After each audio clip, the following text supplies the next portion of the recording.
Eh bien, nous allons essayer de nous mettre en contact avec la RAD de Marseille, où nous attend Pascal Thomas pour discuter le papier. Pascal Thomas, je pense que ce n'est pas la peine de le présenter. C'est l'homme qui a eu une influence tout à fait majeure sur la dynamique de notre société nationale qu'il a présidée, de même que d'ailleurs la société européenne. Merci beaucoup Gilbert pour cette introduction. Merci à l'Académie de me donner l'occasion d'intervenir sur un sujet qui est absolument fondamental. Je voudrais féliciter Stéphane pour la qualité de sa présentation. Il y a très peu de temps, on parlait du regret que l'on pouvait avoir d'une certaine perte de culture générale du chirurgien thoracique.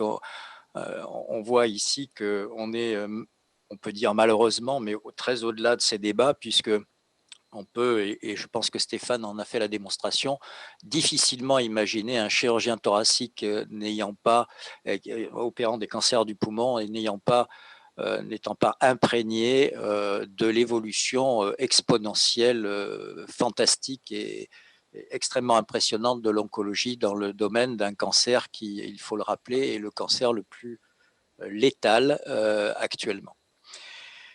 Alors, c'est vrai qu'il y a plein d'éléments de la discussion que l'on pourrait discuter dans la présentation de Stéphane. C'est vrai que toutes les pistes qui sont évoquées replacent peut-être le chirurgien au centre d'un débat qu'il avait peut-être un peu quitté.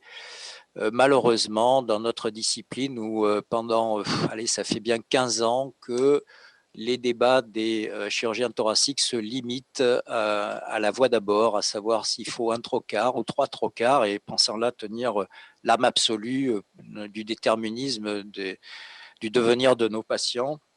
Donc un débat alimenté et imprégné surtout par un souci légitime de sécurité, mais dans l'inconnu quasi total de l'efficacité des gestes chirurgicaux. Alors, sans rentrer dans beaucoup de débats, mais simplement juste une petite allusion au curage ganglionnaire. Je conçois qu'il peut y avoir des débats expérimentaux qui pourraient remettre en cause l'efficacité du curage et même son caractère délétère. Maintenant, quand on voit ça du côté des pratiques chirurgicales, je ne crois pas qu'il y ait beaucoup d'études cliniques qui aient apporté des arguments en faveur de cette hypothèse.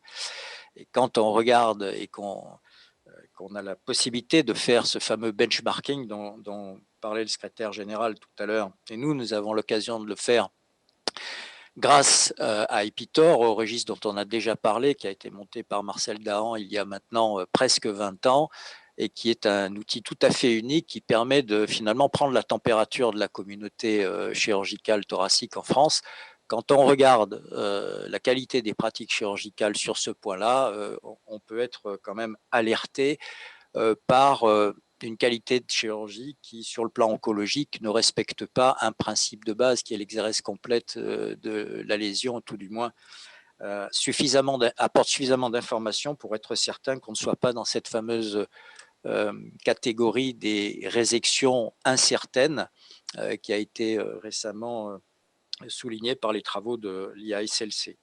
Et donc, tout un débat actuellement, je pense, doit être pris en considération si l'on prend les stades précoces, premier sujet que tu as traité, Stéphane, qui est qu'effectivement, il y a un développement technologique qui concerne l'irradiation et notamment toutes les techniques d'irradiation stéréotaxique ou en conditions stéréotaxiques, la protonthérapie et tout ce que tu as cité comme avancée technologique. Mais il y a aussi une révolution chez les radiothérapeutes depuis plusieurs années, quelques problèmes de santé publique. C'est qu'ils ont une obsession de la qualité des soins, une obsession de la qualité des irradiations délivrées avec une traçabilité.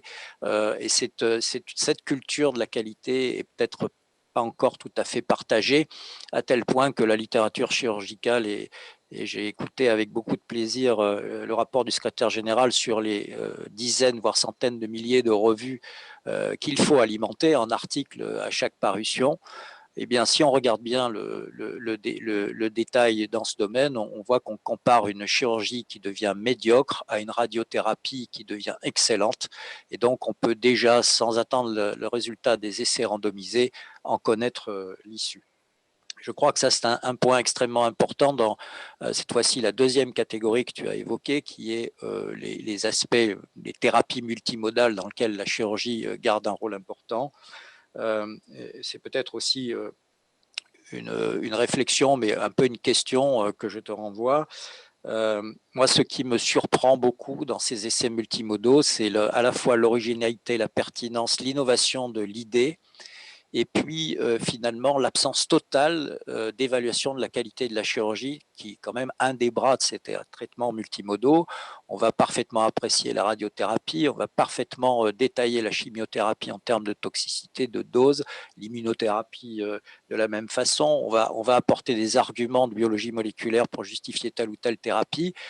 Et puis à côté de ça, quand on s'intéresse au bras contrôle, au bras sans ces méthodes multimodales, on s'aperçoit que les résultats sont parfois très en deçà des résultats que nous connaissons en pratique clinique. Je te renvoie à l'essai ADORA dans lequel le bras contrôle est absolument désastreux. Alors ça peut vouloir dire que la mutation GFR a une valeur pronostique très péjorative, ça semble être le cas effectivement, mais on peut aussi s'interroger sur l'hétérogénéité des pratiques qui fait que finalement la qualité de la chirurgie est peut-être imparfaite, non optimale, et que finalement les autres modalités du traitement multimodal sont là pour rattraper une chirurgie imparfaite. Voilà, je conclue là-dessus, j'aurais aimé avoir ton avis là-dessus. Comme chirurgien oncologue, tu fais partie de ces chirurgiens de la nouvelle génération qui pratiquement ont commencé par être oncologue avant d'être chirurgien. Enfin, j'exagère un peu, mais c'est un petit peu ta formation.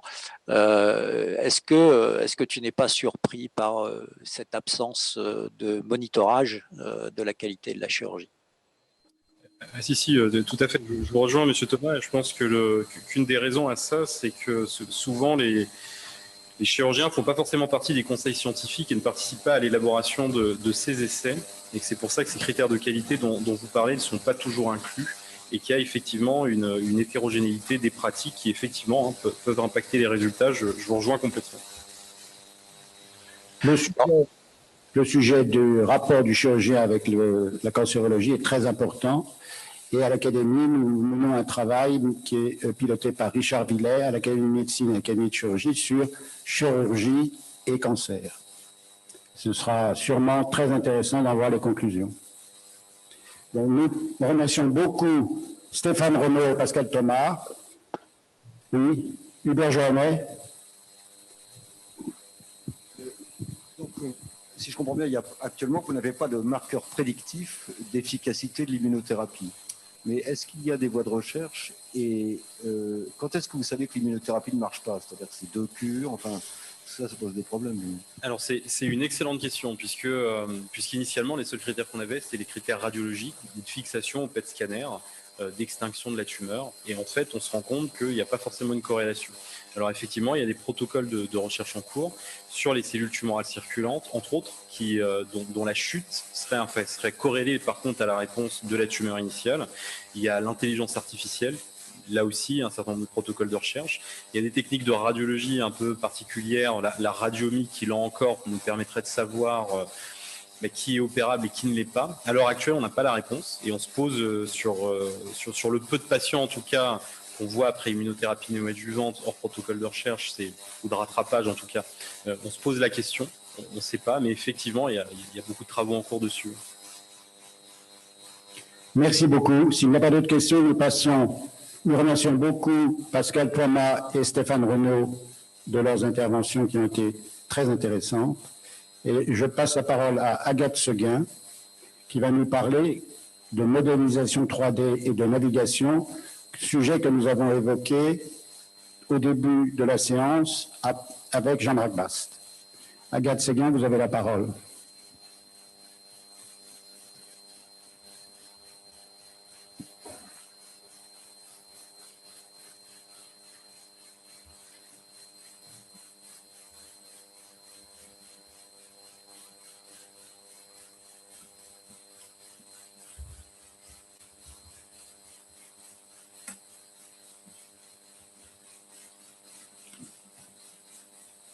Monsieur le Président, Mesdames, Messieurs, chers maîtres, merci beaucoup pour cette invitation, Monsieur Massard, à présenter à l'Académie de chirurgie.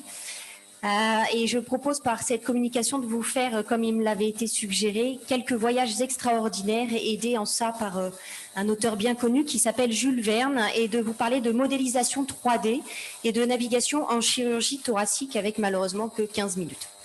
Donc Jules Verne est un de nos auteurs français les plus traduits qui vécut au XIXe siècle, siècle qui fut le siège de nombreux progrès techniques et scientifiques. Et ce qui est intéressant avec cet auteur, c'est que c'est le premier à avoir rédigé ce qu'on pourrait appeler non pas des romans de science-fiction, mais des romans de fiction scientifique. Et la différence est ce qui donnait l'impression dans ces romans de rendre possible des choses qui à l'époque étaient impossibles.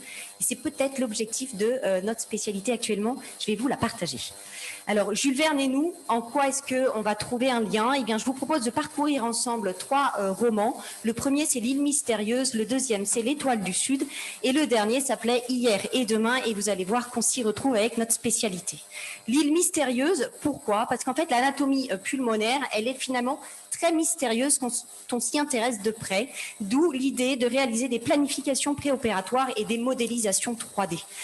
La littérature est abondante sur le thème. Pourquoi? Parce qu'il a été prouvé, et ça a été évoqué au cours de cette séance, et notamment avec Jacques Marescot, l'IRCAD, la chirurgie guidée par l'image, que d'avoir une planification chirurgicale et une modélisation 3D avec, avant l'intervention chirurgicale, une sorte de simulation de son plan de vol améliore la sécurité du patient et l'efficacité du geste opératoire. Alors, en chirurgie thoracique, vous pouvez utiliser différents systèmes qui soient indexés avec vos systèmes de scanner, donc liés à les utilisations que vous en avez à l'hôpital, ou en travaillant avec des sociétés extérieures. Le but est d'obtenir en fait un modèle dynamique pour lequel vous allez pouvoir l'incrémenter dans votre salle d'opération. Vous voyez que nous, le modèle est exposé pendant l'intervention chirurgicale et qu'on peut y retourner si on a un doute anatomique, et qui nous permet d'avoir plusieurs informations avant même l'intervention. La première, c'est la localisation exacte de la lésion. Il peut vous sembler surprenant que le chirurgien ne sache pas où il opère, mais je peux vous promettre que de localiser une lésion de 1 mm sur un poumon déflaté et de s'assurer que vous enlevez le bon segment n'est pas toujours si facile, et que d'avoir en préopératoire une planification parfaite de l'endroit exact où est située la tumeur peut vous rendre de grands services. Par ailleurs, le tumeur est indexé avec une précision des marges. Pourquoi? Comme vous l'a dit Stéphane Renaud, on est dans une évolution de notre chirurgie thoracique avec une chirurgie qui épargne le parenchyme pulmonaire, et de la pneumonectomie, on est passé à un standard thérapeutique actuellement qui reste la lobectomie, mais avec une réelle question sur la place de la segmentectomie anatomique dans le cancer bronchique non à petites cellules. Cependant, elle doit être réalisée, cette intervention, de manière carcinologique, et c'est-à-dire en respectant des marges. Si vous modélisez autour de la tumeur des marges de sécurité et que vous vérifiez que ces marges sur votre modèle 3D respectent les plans ou non intersegmentaires, vous allez avoir une planification extrêmement précise de l'intervention chirurgicale requise. Donc ici, par exemple, une segmentectomie à gauche 6-10 et au centre, une non pas segmentectomie comme ça l'avait été planifié au départ, et à l'aide de la reconstruction, nous allons programmer une lobectomie, la marge de sécurité franchissant l'ensemble des plans intersegmentaires du lobe inférieur. Non seulement vous allez avoir une précision de la localisation de la lésion, de ces marges de sécurité, mais vous allez ensuite avoir une étude de la vascularisation initialement artérielle. Pourquoi? Puisque, vous le savez, nous avons une évolution vers une chirurgie mini-invasive, qu'elle soit robotique ou thoracoscopique, et que le fait que le chirurgien ne mette plus les mains dans le thorax lui rend impossible la palpation du poumon et l'exposition pour vérifier où se dirigent les vaisseaux qu'il va disséquer et dont il ne va connaître que les premiers centimètres à peine. Sans le modèle 3D et avec l'expérience, vu que chaque patient a son anatomie propre et qu'il n'existe pas en fait d'anatomie standardisée, vous devez connaître en préopératoire réellement pour quelle situation sont les artères que vous voyez en fait sous vos yeux, et très souvent on se reporte pendant l'intervention chirurgicale à notre modèle pour corréler la vision thoracoscopique à la vision du modèle 3D. Pourquoi? Comme je vous ai dit, il existe de nombreuses variations anatomiques pour les chirurgiens thoraciques. A priori, on part toujours sur une artère nelsonienne, donc pour le segment apical du lobe inférieur, qui serait unique et qui assez souvent se divise en deux, mais finalement on peut en trouver 2, mais finalement on peut en trouver 3, et encore la semaine dernière on en a trouvé 4, et donc si vous avez cette information avant l'intervention chirurgicale, ça vous évite bien des déboires pendant l'intervention. Vous allez trouver d'autres variations anatomiques qui pourraient compromettre la viabilité d'un segment que vous souhaitiez laisser en place. Par exemple, un tronc commun entre cette artère du segment apical du lobe inférieur et l'artère dorsale pour le segment dorsal du lobe supérieur. Et si vous sectionnez cette artère apicale du lobe inférieur, vous allez compromettre la viabilité d'une partie du lobe supérieur. Vous avez également la nécessité de réaliser une ouverture extensive de la scissure, par exemple, pour dépister cette variation anatomique, qui est la vascularisation artérielle de la lingula aux dépens de la pyramide basale. Et si vous sectionnez la scissure antérieure en pensant faire une lobectomie, vous pouvez tout à fait sectionner cette artère et compromettre la lingula. Alors, la planification artérielle est précise. La planification bronchique également suit souvent la segmentation artérielle, mais pas toujours. Et donc, savoir si on part sur une trifurcation des bronches, une bifurcation des bronches, des troncs communs entre une bronche ventrale et, par exemple, le lobe moyen, ou deux bronches pour le segment ventral, c'est tout à fait intéressant pour le chirurgien pour éviter des difficultés de dissection. Enfin, encore plus important, la planification veineuse préopératoire, puisqu'il faut savoir qu'en chirurgie thoracique, si l'ischémie artérielle est parfois mieux tolérée, l'ischémie veineuse est en général sanctionnée par une reprise chirurgicale le plus souvent pour retirer le segment dont le drainage veineux n'est plus assuré. Or, il existe également de nombreuses variations anatomiques veineuses. Alors, certaines sont très connues du chirurgien. Ici, c'est plutôt une disposition, on va dire, modale, mais on peut avoir un drainage du lobe moyen vers le lobe inférieur, un tronc commun entre le segment apical et le segment 10. Ici, un drainage du segment dorsal rétrobronchique directement dans la veine pulmonaire inférieure. Tous ces temps de dissection, si vous n'avez pas planifié votre intervention, peuvent être à risque et compromettre la viabilité d'un segment que vous auriez souhaité laisser en place. Prédiction des scissures, le modèle nous permet de vérifier la difficulté de l'intervention chirurgicale. Est-ce que vous allez trouver une scissure ouverte? Alors ici, elle est fermée et le modèle nous indique avec une marque jaune ou ouverte et c'est corrélé à la vue thoracoscopique, ce qui va vous éviter une bonne demi-heure de dissection. Enfin, on utilise le modèle actuellement pour s'aider dans des, on va dire, anomalies thoraciques moins fréquentes, mais parfois pas si faciles que ça à opérer, comme les séquestrations, on en essaye d'épargner le parenchyme pulmonaire puisqu'il ne s'agit pas d'une chirurgie carcinologique, et on peut comme ça bien disséquer la vascularisation systémique de ces malformations. Les atrésies bronchiques qui nous permettent de beaucoup mieux comprendre d'où est né le problème.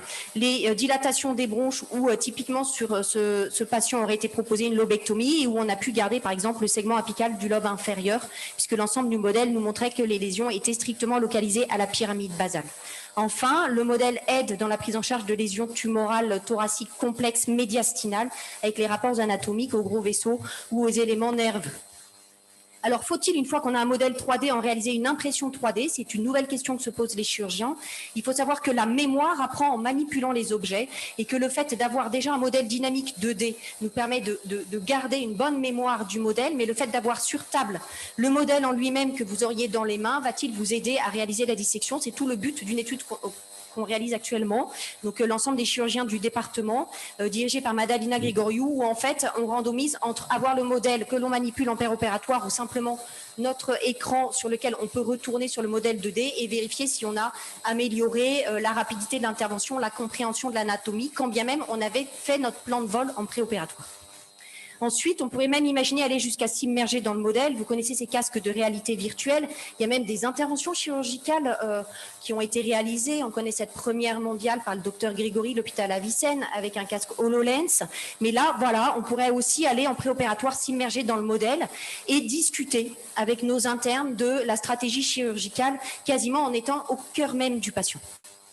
Enfin, simuler la chirurgie, ça s'utilise maintenant dans les séances d'anatomie et dans les cours d'anatomie à la faculté de médecine. Ça, c'est une table anatomique. Je vous ai laissé le texte pour que vous puissiez suivre l'histoire. En fait, il dit, je vais faire un peu de chirurgie, je vous simule, je découpe les veines, les artères, il prend le scalpel, il coupe et là, il fait « oups ».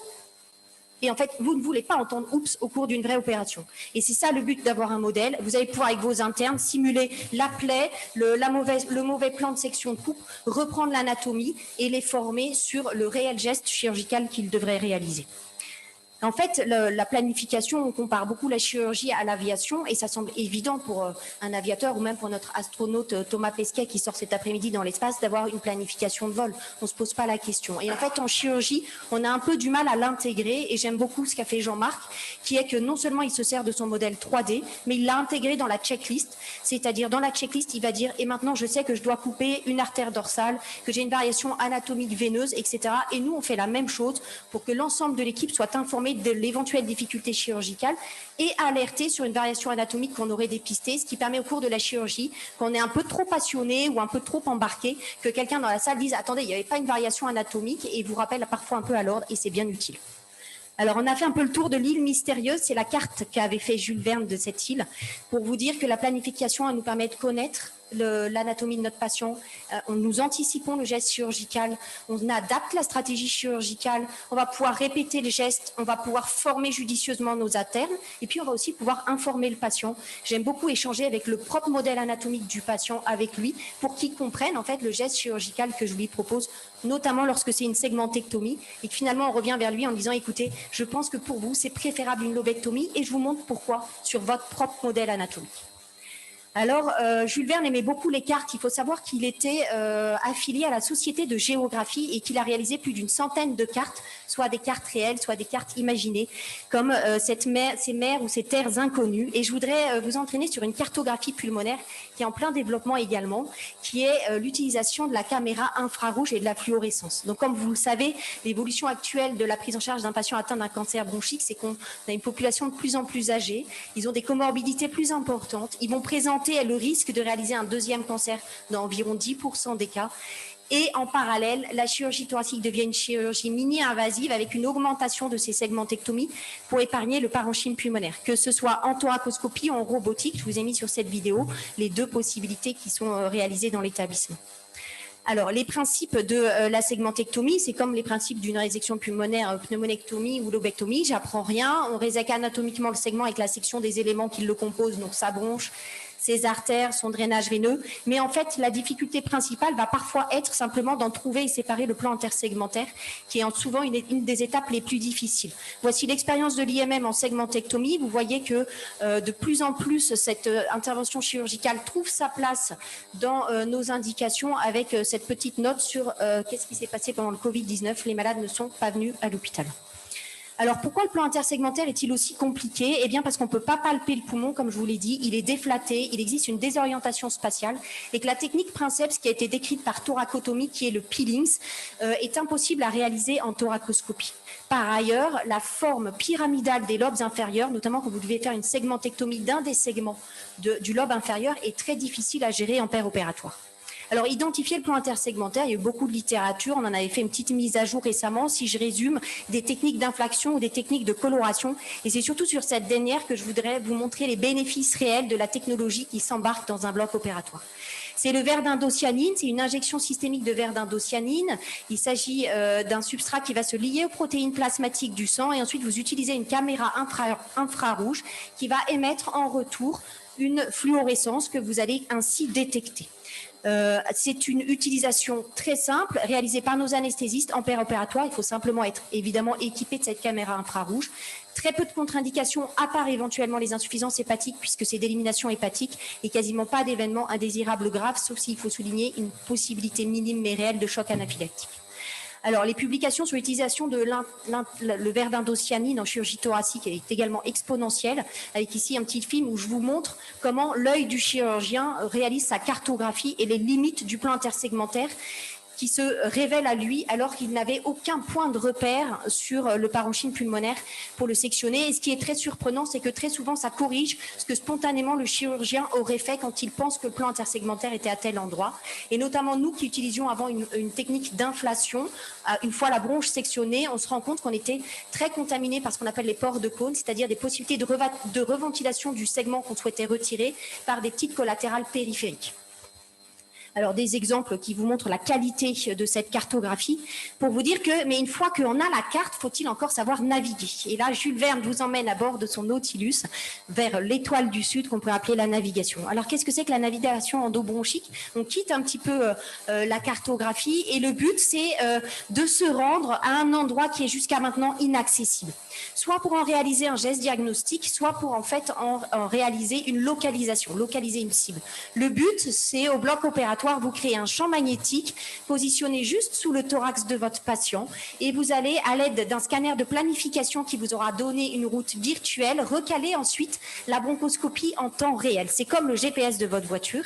Les résultats, c'est qu'en termes d'amélioration de gestes diagnostiques biopsiques, surtout si vous savez l'associer éventuellement à la mini-sonde qui va vous permettre de vérifier qu'à l'endroit où vous avez navigué, vous avez ensuite réellement un signal échographique qui vous montre qu'il y a une lésion, ou si même vous basculez votre navigation en salle hybride avec une acquisition en Con BeamCity qui va vous montrer que votre sonde est réellement positionnée en plein cœur de la cible, vous avez une énorme amélioration de votre taux diagnostique. Deux contraintes, l'absence de signe de la bronche, c'est-à-dire l'absence de voie directe, de route, qui vous emmène, mais qui est maintenant surmontée par ce qu'on appelle le cross-country, du matériel qui permet de passer en transparent chimateux. Et enfin, les tailles de lésions, puisque maintenant, de plus en plus, on s'emballe et on va biopsier des lésions de 5-6 mm. Et évidemment, chez un patient qui respire, le mouvement même de la respiration peut entraîner cette toute petite différence qui fait qu'on réalise maintenant ces interventions en salle hybride pour réaliser des gestes sous contrôle de la vue. Alors, pour le chirurgien, pourquoi localiser une lésion? Parce que comme je vous ai dit, on ne met plus les mains dans le thorax et si on tente encore de mettre un doigt, on va palper qu'une toute petite zone et que parfois repérer une lésion, c'est compliqué, surtout s'il s'agit d'un verre dépoli évolutif que vous souhaitez retirer, qui est par définition de toutes les manières impalpable. Alors, il existe des critères pour repérer les lésions et je passe. Il existait différentes techniques et notamment des techniques de radiologie interventionnelle, mais qui avaient leurs avantages certes, mais leurs inconvénients et notamment en termes de confort du patient qui devait passer de la radiologie interventionnelle vers le bloc opératoire avec parfois des problèmes d'organisation, de mauvais timing entre les deux gestes et puis de possibles pneumothorax ou hémorragie qui survenaient entre le moment où vous avez localisé soit un harpon, soit une coloration bleutée et le moment où en fait il passait réellement au bloc opératoire. D'où l'intérêt de la navigation endobronchique qui se réalise immédiatement avant l'intervention chirurgicale en salle du bloc, avec de multiples publications dans la littérature qui montrent des taux de succès très impressionnants, raison pour laquelle cela fait maintenant 5 ans que nous avons commencé à développer un programme de navigation. Alors là, je vous ai sorti que la série des patients pour lesquels on fait une localisation préopératoire, puisqu'il y a aussi la navigation utilisée pour des gestes diagnostiques. Et donc le but, c'est d'aller injecter une coloration, soit bleutée, bleu de méthylène, soit vert d'indocyanine, et on réutilise notre caméra à infrarouge. L'objectif étant d'obtenir soit une analyse extemporanée pour prouver la nature carcinologique d'une lésion, soit repérer une lésion métastatique de toute petite taille pour s'assurer de marge carcinologique satisfaisante dans son exérèse, soit même pour sécuriser l'agrafage du plan intersegmentaire quand on avait jugé qu'il ne fallait pas faire par exemple une bisegmentectomie, mais qu'on voulait quand même avoir un repère visuel coloré de la plèvre pour être bien certain que son agrafage va passer très à distance de la lésion. Alors, à l'IMM, comment ça se présente? Alors, ce n'est pas la salle dans laquelle maintenant on les réalise, puisqu'on a enfin une salle hybride. Et donc, le malade est au bloc opératoire endormi, initialement sur le dos. On commence par une vraie navigation avec une petite sonde qui est repérée dans un champ magnétique. On repère qu'effectivement, elle a navigué à peu près dans toutes les bronches. Le film est un peu accéléré. On vérifie qu'on est très précis dans la navigation et on corrèle au-dessus. En haut à gauche, c'est la planification virtuelle et en dessous, c'est la planification en temps réel. Et vous voyez qu'on a une ligne de vie qui nous emmène jusqu'à la cible que l'on souhaite voir. Le trajet violet, il est certain, à 100%, vous avez une bronche. Et tout le trajet vert, il n'y a plus de bronche par le modèle, mais la sonde, vous allez voir, est de toute petite taille et va pouvoir progresser jusqu'à la lésion. Une fois arrivé jusqu'à la lésion, et ben vous vous alignez sur la cible et vous pouvez retirer votre petite sonde repérée dans le champ magnétique et rentrer soit des instruments qui vont être des instruments biopsiques, soit dans le cas de ce patient, rentrer une aiguille, pour ensuite aller injecter la coloration bleutée. Alors, je passe un petit peu pour tenir le timing. Les résultats, c'est qu'on se rajoute 30 minutes de temps de navigation. Il faut être honnête et compter ensuite le temps de réinstallation du patient qui est globalement de 30 à 45 minutes parce qu'on fait un bloc paravertébral avant la chirurgie thoracoscopique. Le gain de temps est quand même suffisant pour estimer que le fait de le réaliser sur un lieu unique, c'est un gain pour la procédure. C'est la même équipe puisque nous, ce sont les chirurgiens qui réalisent ce temps de marquage et il y a une flexibilité du coup pour trouver la bonne date opératoire pour le patient puisqu'on n'est pas contraint dans l'organisation de la radiologie, par exemple avec notre radiologue interventionnel et nous-mêmes et pour trouver des dates connues. qui serait commune. En termes d'économie, en coût global, je pense qu'il y a une économie. Il faut ensuite dire que la navigation a un coût élevé puisqu'elle n'a pas de remboursement et qu'il n'y a pas d'acte que l'on puisse indexer à la dépense de matériel qui est réalisé. Donc on est réellement dans l'innovation thérapeutique et dans des choix d'établissement. Enfin, pour le confort du patient, c'est sous anesthésie générale, immédiatement dans la salle du bloc opératoire. Donc pour lui, il n'y a pas d'attente et beaucoup moins de complications. Le but, c'était donc de rendre visible une lésion non palpable. Et donc là, je vous mets cet exemple de toute petite lésion métastatique que l'on a ainsi pu repérer et dont on fait ensuite une exérèse simplement par thoracoscopie, ce qui évite parfois à des patients des gestes qui sont réalisés par thoracotomie, le chirurgien disant écoutez, j'aurai aucun moyen de repérer cette lésion, il faut vraiment que j'aille essayer de la palper. Et maintenant, comme il y a des lésions non palpables, on voulait aussi pallier à cette deuxième hypothèse. Hier et demain, Jules Verne était un visionnaire. Il faut savoir qu'il avait déjà décrit 4 nouveautés que je vous présente qui ont existé après sa mort. Le phonotélénote, il avait en fait décrit la vidéoconférence. Donc on a largement abusé depuis 1 an qu'on vit la pandémie. La capsule spatiale, 60 ans avant le premier homme lancé en orbite dans l'espace. L'hologramme, qu'il avait déjà décrit dans ses voyages extraordinaires, et les principes de la cryogénisation, qui probablement pour l'instant n'est pas encore complètement d'actualité, mais puisqu'il est si visionnaire, pourquoi pas, si on lui donne encore un petit peu de temps. Et donc le but de ce lien avec Jules Verne, c'est de voir s'il ne nous aiderait pas à esquisser un regard sur l'avenir de notre spécialité. Et le voyage extraordinaire que je voudrais faire, c'est d'emmener peut-être une bonne partie de notre communauté chirurgicale thoracique vers un avenir qui serait probablement une mutation profonde de notre chirurgie. On passe de l'intervention à l'interventionnel. Nous avons la carte, nous savons naviguer et maintenant il va probablement savoir traiter in situ puisqu'on est au cœur même de la lésion. C'est opérer sans ouvrir, opérer à distance, la chirurgie en mutation. J'ai trouvé cette présentation très intéressante qui s'est tenue en avril à Amiens. Alors, pourquoi la mutation de la chirurgie? Comme je vous ai dit, il y a beaucoup de technologies qui s'est embarquée dans nos blocs opératoires et il est probable que vous ne reconnaîtriez pas une salle d'opération si vous veniez maintenant opérer avec nous, puisque c'est ça la prochaine salle qu'on va avoir à l'IMM, une salle hybride. Vous avez un scanner dans la salle, vous avez des écrans qui sont partout, les écrans de rappel pour les anesthésistes, pour les chirurgiens. On a l'écran pour la colonne d'endoscopie simple, pour la colonne infrarouge, nos reconstructions 3D. Bref, si en plus on imagine qu'on va essayer le casque HoloLens et avoir beaucoup de technologies embarquées dans le bloc. Et, comme vous l'a dit Stéphane, l'autre mutation très importante qu'il ne faut pas perdre de vue, c'est ces traitements micro-invasifs. La chirurgie cardiaque a vu arriver la cardiologie interventionnelle. La chirurgie vasculaire a vu arriver l'endovasculaire. Et je suis une ancienne thoracique et vasculaire, et donc je sais de quoi je parle. Le chirurgien thoracique va voir arriver l'interventionnel. Et il y a 2 solutions. Soit on le fait avec les pneumologues interventionnels, soit on leur laisse. Et donc, moi, je pense qu'il y a de la place pour de la chirurgie et de l'interventionnel pour ces traitements endobronchiques. Pour ça, il faut avoir une formation adéquate. La présentation que vous a fait Stéphane sur Kelvin Lowe à Londres, c'est un chirurgien thoracique qui a mis en place ce premier essai européen sur l'ablation par micro-ondes par voie endobronchique. Je partage quelques résultats parce qu'il a dit qu'on les avait pas, mais en fait on est amis avec Kevin. Aucun événement indésirable grave et une bonne évolution carcinologique chez les patients inopérables. On n'est pas encore dans le cadre de patients opérables. Donc vous savez bien ce qui est arrivé au TAVI, vous savez bien ce qui est arrivé aux anévrismes de l'aorte abdominale. Donc projetons-nous avec Jules Verne dans 20 ans. Peut-être qu'un jour on dira qu'il y a une place pour des toutes petites tumeurs, même si elles sont opérables, pour ces traitements micro-invasifs. Il faut, je pense, s'y intéresser de près. Et d'ailleurs, c'est ce que disait cet Américain, qui est un pneumologue interventionnel. Oui, il y a un intérêt croissant pour ces traitements par micro-ondes qui doivent être développés en endoscopie, que ce soit par des pneumologues interventionnels ou par des chirurgiens thoraciques. En fait, ça va dépendre de la disponibilité des compétences à l'endroit où vous exercez. Remplacer le chirurgien, donc je pense que c'est non. Changer notre mode opératoire, je crois que c'est la réponse. Et d'ailleurs, il y avait eu une petite bataille quand les robots sont arrivés dans la chirurgie robotique. C'était est-ce qu'ils vont remplacer le chirurgien dans la bataille contre le cancer? Et en fait, le robot, c'est finalement déporter le geste chirurgical, c'est de la télémanipulation. Vous allez mettre un joystick dans les mains. En fait, il suffirait de le mettre dans les mains du chirurgien, puisque la chirurgie, c'est une partie de la médecine qui se propose la guérison par l'œuvre de ses mains. Voilà, je vous remercie. Merci beaucoup, chère Agathe, de cet exposé remarquable et très intelligent. Alors, avant de donner la parole aux collègues ici présents, on va peut-être appeler la Ville Rose, Brochet de Toulouse. Est-ce qu'il est branché? Tout à fait. Bonjour Gilbert, je ne sais pas si tu m'entends. Oui, on t'entend parfaitement, Laurent. Merci beaucoup à l'Académie et à toi pour cette invitation et félicitations à Agathe qui vraiment nous a fait rêver avec ces belles images.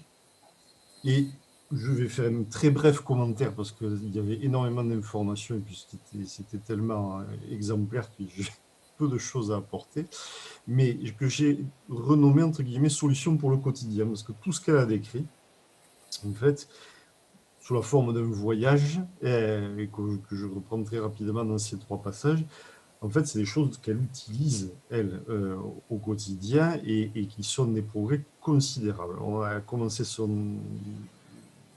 sa présentation par ce qui est de la modélisation et de la planification de la chirurgie avant l'intervention, cette espèce de simulation préopératoire qui est un argument de sécurité majeur pour le patient à la fois d'un point de vue oncologique et qui en même temps fait intégrer dans ce système qui est difficile à faire, c'est l'enseignement de la chirurgie mini-invasive et qui, elle, va permettre d'améliorer encore une fois de plus la formation de nos étudiants dont on a parlé au début.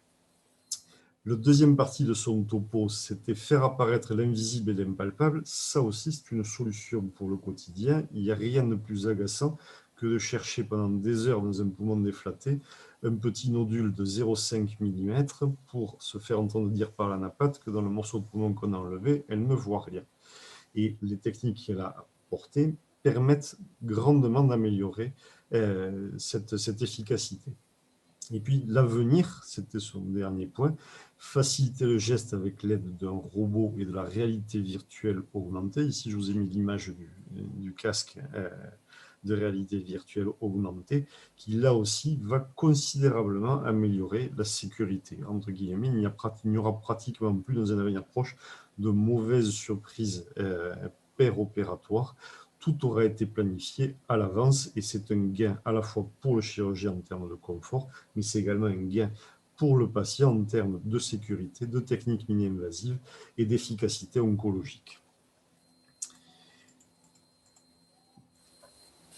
Merci. Je parle d'un problème quotidien parce que la chirurgie thoracique, depuis que je l'en fais, elle a complètement évolué. Notre écologie tumorale, elle a totalement changé. Le dépistage individuel, qui même s'il n'est pas reconnu de façon très officielle par nos autorités de tutelle, existe et se pratique de plus en plus. Le nombre de scanners également qui sont faits en urgence. Et puis la crise Covid, où au début on n'avait pas trop de tests PCR, où on faisait des scanners à tout le monde, a permis de découvrir de très nombreuses toutes petites tumeurs qui effectivement sont maintenant à l'ordre du jour notre quotidien. On est passé du gros T3 au petit TIS ou au petit T1 et c'est ça qui a changé complètement la pratique. Cette pratique, elle est en train d'être bouleversée à l'instant où on en parle. La segmentectomie va probablement dans un avenir proche devenir le nouveau standard. D'une part parce que les tumeurs sont petites et puis surtout les progrès d'imagerie, de résection chirurgicale a permis d'améliorer complètement la survie. Et ici, je vous ai mis un article qui n'est pas très récent, mais qui montre l'évolution de la qualité, entre guillemets, de la chirurgie qu'évoquait Pascal Thomas tout à l'heure, et où on voit que les résections infralobaires, dans les petits stades, et bien, tous les 10 ans, globalement, gagnent en gain de survie à long terme et deviennent de plus en plus comparables à la lobectomie. Alors là-dedans, il faut bien entendu intégrer le fait que les tumeurs que l'on opère sont probablement plus petites, mais néanmoins, progressivement, on voit que cette chirurgie, par le progrès diagnostique qu'elle a réalisé, va devenir de plus en plus focale. Il y a 2 essais en cours à l'heure actuelle, dont un vient d'être publié à l'ATS et qui semble montrer que la segmentectomie va probablement devenir le nouveau standard. Cette segmentectomie, elle a été évoquée il y a de très nombreuses années, la première fois pour de la chirurgie de la tuberculose. Je crois que Pascal me contraignera pas, c'est lui qui me l'avait appris. Et un des bénéfices attendus à l'heure actuelle, c'est le gain en fonction respiratoire post-opératoire. La chirurgie, la stratégie d'épargne parenchymateuse. Cette stratégie d'épargne parenchymateuse, jusqu'à maintenant, on avait du mal à la mettre en évidence parce qu'une segmentectomie par thoracotomie versus une lobectomie par thoracotomie. Il y avait peu d'études randomisées et une des études randomisées Princeps, malheureusement, ne montrait pas de bénéfice. En fait, cet excellent papier d'une équipe que connaît très bien Gilbert montre que la segmentectomie, effectivement, et c'est très logique, apporte un bénéfice en termes de gain de fonction respiratoire en post-opératoire à la seule et unique condition qu'elle soit réalisée en technique mini-invasive. Et c'est tout l'intérêt de la présentation d'Agathe, c'est qu'effectivement, c'est quelque chose qui est difficile, la segmentectomie en vidéo, et que la technologie, maintenant, l'a rendu non pas facile, mais en tous les cas beaucoup plus aisé. C'était ce que je voulais vous dire, et je remercie Agathe et je la félicite une fois de plus pour sa présentation. Merci beaucoup pour tes commentaires éclairés, Laurent. Et nous avons une question dans la salle.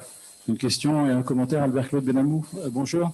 Et je voulais d'abord vous féliciter. Peut-être avez-vous un lien de parenté avec Jules Verne? Est-ce que vous êtes sa petite-fille ou son arrière-petite-fille? Parce qu'il me semble que vous avez parfaitement décrit ce voyage au centre du corps humain, qui est plutôt... c'était le voyage au centre de la Terre, je crois. Mais en même temps, il y a quelque chose dans votre approche qui me paraît particulièrement intéressante à différents niveaux, en particulier sur le plan pédagogique, sur la motivation, en particulier des jeunes, pour devenir chirurgien un jour. Et vous savez, avec l'Académie nationale de chirurgie, nous avons signé un accord avec le ministère de l'Éducation nationale et son instance qui s'appelle l'ONICEP, qui travaille avec les jeunes lycéens dans l'ensemble des établissements de France, c'est de pouvoir leur parler et les faire rêver. Et je crois que ça, c'est très important de leur apporter cette dimension fantastique et en même temps réelle, et avec l'effort scientifique qui est derrière. Et pas seulement un rêve non réalisable pour quelqu'un qui a envie, mais c'est quelqu'un qui se penche pour véritablement modifier l'approche conservatrice, traditionnelle de l'art chirurgical. Alors ça, c'est le premier message. Donc on va vous solliciter. Agathe, si vous avez un peu de temps, je pense que vous êtes très débordé, mais on va essayer de vous faire venir dans des écoles, travailler avec nous, avec les académiciens. Si, 100%, Monsieur le Président. Deuxième point, c'est, vous savez, à l'Académie nationale de chirurgie et la deuxième division travaille actuellement sur le thème chirurgie et interventionnelle.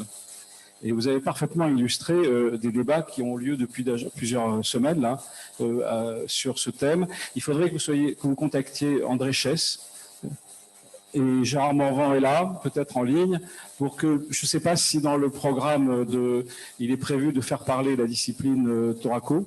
C'est peut-être une idée à suggérer, parce que là, on a vu des zones frontières un peu compliquées entre les disciplines, des zones de tension, par exemple en hépatogastro-entéro. On ne sait pas très bien qui doit faire de l'interventionnel, le chirurgien, a-t-il la formation?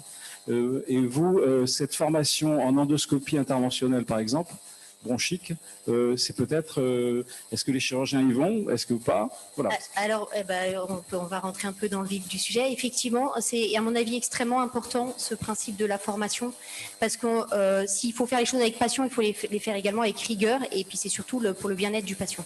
Et donc ça ne peut pas se faire sans une formation. Une difficulté en France, et je le dis en présence de Madame Colchen, c'est que ces formations en endoscopie avancée ne sont pas ouvertes aux chirurgiens qui le sollicitent. Et donc pour l'instant, on se fait une formation à l'Europe. Donc l'ESTS a des cours avancés d'endoscopie pour lesquels les chirurgiens participent. Il y en a plusieurs chirurgiens français à être partis se former à l'Europe et revenir avec ce diplôme européen. Moi, j'avais un diplôme de pneumologie interventionnelle et d'endoscopie que j'avais réalisé toute petite interne parce que j'étais très intéressée par cette thématique, d'où le fait que voilà, je m'y intéresse toujours maintenant.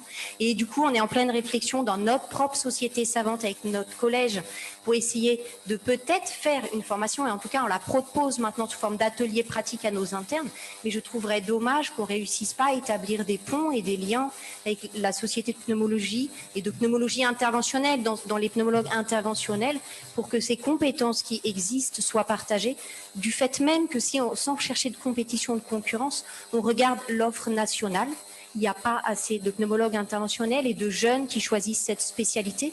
Et si vraiment notre intérêt, c'est de rendre service aux patients, il faut que cette compétence existe en France. Sinon, ça va être des chirurgiens étrangers qui viendront pour la faire. Ce ne sera même pas des pneumologues français. C'est tout à fait notre problématique. Je passe la parole un instant à Gérard Morvan, qui est le leader de ces réunions de réflexion à l'Académie de médecine et l'Académie de chirurgie sur l'interventionnel, médecine ou chirurgie. Alors, bravo pour votre communication qui était absolument remarquable, qui m'a littéralement émerveillé.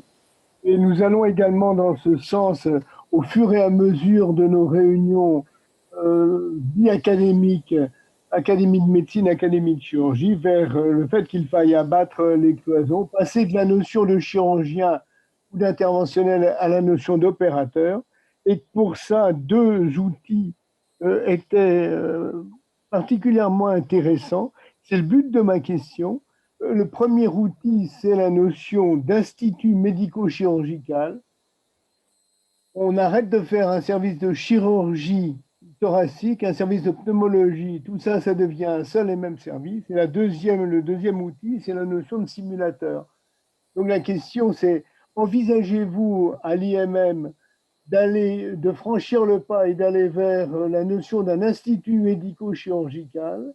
Et deuxièmement, avez-vous annexé à cette salle hybride assez merveilleuse un système de type simulateur pour permettre aux jeunes d'apprendre le métier et d'aborder, aux jeunes chirurgiens notamment, d'aborder leur spécialité avec cet outil? Alors, première question, donc première réponse, l'Institut médico-chirurgical, la réponse est non. Et en fait, même l'expérience montre que ça s'est plus ou moins cessé. C'est-à-dire l'historique de notre département, c'est qu'on était un département médico-chirurgical qui, de fait de cette hyper spécialisation et filiarisation qu'on a abordé en début de séance, chacun a eu besoin d'une sorte de reconnaissance propre et de développement propre de ses activités qui seraient d'un côté plus pneumologique, de l'autre côté plus chirurgical, puisque par exemple en chirurgie thoracique, on fait de la chirurgie qui n'est pas du tout pneumologique, comme de la déformation des parois thoraciques, donc ça n'aurait pas forcément de sens. Mais par contre, on a souhaité ce que vous disiez, c'est-à-dire rester quand même très unis dans un institut qu'on a appelé l'Institut du thorax, qui est plus que juste médico-chirurgical, qui est médico-oncologique. Et c'est-à-dire, on a créé cette réunion de notre département de chirurgie thoracique, de pneumologie et d'oncologie thoracique avec l'Institut Curie, où on a des RCP communes, on se considère comme une équipe, et où les patients, on leur dit, vous allez aller voir ma collègue, bon, on n'est juste pas sur le même site, c'est peut-être une des difficultés qu'on doit surmonter, notamment avec l'Institut Curie, mais le but, c'est qu'il y ait cette énorme communication et collaboration pour ce partage de compétences et de connaissances et cet enrichissement mutuel. Mais je pense que le service en tant que tel peut avoir besoin d'une certaine spécificité par ailleurs, ce qui n'empêche pas la collaboration.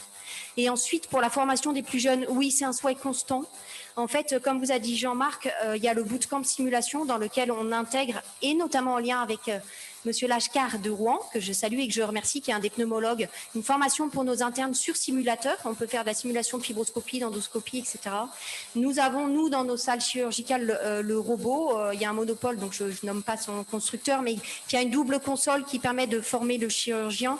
Et en fait, tout le parcours qu'essaye de mettre en place notre société, c'est justement d'intégrer la simulation dans la formation de nos jeunes pour cette planification. Mais l'utilisation du modèle 3D, nous, on nous demande à nos internes en staff d'avoir préparé le staff, d'avoir télécharger le modèle, de l'avoir analysé et de nous faire une présentation anatomique en disant voilà, quelles sont a priori les artères, les veines, etc. Et ça les oblige un peu, et ça les forme sur l'anatomie et sur l'intervention. La discussion est passionnante. L'heure tourne. Je donne encore la parole à Arlette Kolchen que tu as citée. Juste deux mots. D'abord, félicitations, c'est remarquable votre présentation et le travail que vous faites. Chez nous, c'est pareil. Enfin, c'était de mon temps. Il y avait dans le service de chirurgie thoracique un pneumologue qui faisait la visite, qui s'occupait des malades avant et après la chirurgie, et en ce qui me concerne de temps en temps pendant. Ce qui fait que l'abord de la salle d'opération pour le pneumologue que j'étais était très facile. J'ai été admise en chirurgie et par les anesthésistes, en particulier par M. Vourche, le grand patron d'anesthésie, qui endormait mes malades aussi bien que n'importe qui d'autre. Mais il n'y a jamais eu de dispute entre interventionnel et chirurgien. Chacun faisait ce qu'il savait faire. Et maintenant, on demande à nos internes de venir en salle d'endoscopie interventionnelle, voir ce qui se passe. Et on demande aussi aux internes de pneumologie de passer au moins 3 mois avec les endoscopistes interventionnels pour qu'ils n'aient pas peur. Parce qu'en fait, ils ont peur. Ils ont peur les pneumologues, ce sont des intellectuels. Et ils ont peur du sang. Mais c'est très difficile de lier les deux. Merci beaucoup, Arlette. Merci beaucoup, Agathe. C'était magnifique, très intéressant, très brillant. Merci, Laurent.